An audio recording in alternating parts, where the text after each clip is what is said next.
Okay, so this little video we're going to be talking about mineral deficiency and dehydration, which I touched on a little bit with the diarrhea. Now, the quality of the food that we're eating at the moment, the stuff we buy from the supermarkets, is far inferior to if we grow it in our garden, and historically what would have been eaten a few hundred years ago plus. And by that I mean the mineral content of a carrot that you buy from a supermarket, which has been forced potentially inside, never even seeing the sun, is going to be different than one someone grew on their allotment or grew in their back garden, or from a local producer. Now, because of that, and because we've obviously predominantly been eating these foods for the last 20, 30, 40, 50 years, we can be mineral deficient, because the way that we historically have got these minerals into our system is through the food that we eat. And so if we are no longer doing that, they need to be coming from somewhere.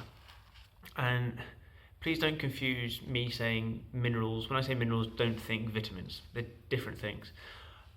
Now, underlying every chemical reaction in our system, there will be a mineral, whether it be magnesium, for instance, gets a lot of attention.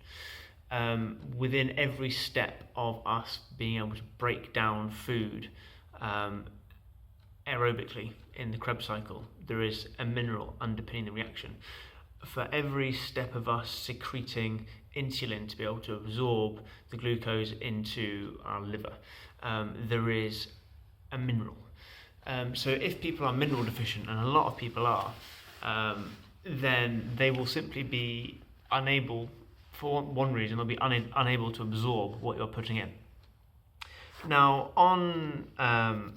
there's obviously a lot of importance is placed on hydration, which is great. However, if people exclusively drink water, they are at risk of actually washing stuff out of their system as well.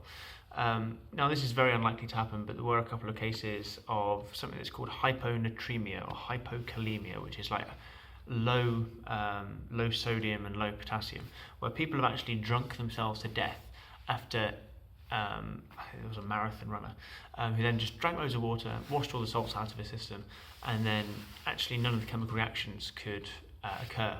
Now, this is very, very easy to avoid, because rather than just drinking plain water out the tap, buy some squash, put a slice of lemon in it, put some food quality peppermint oil in there, just put a drop in, put in a little pinch of salt or something like that.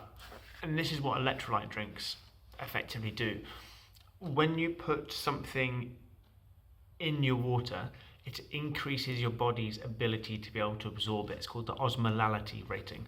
And that is why, for instance, you put in a couple of teaspoons of sugar, your body's actually going to suck up the water because it kind of wants the sugar. It kind of gives it more of affinity towards it, rather than if it is just water, it can just go straight through.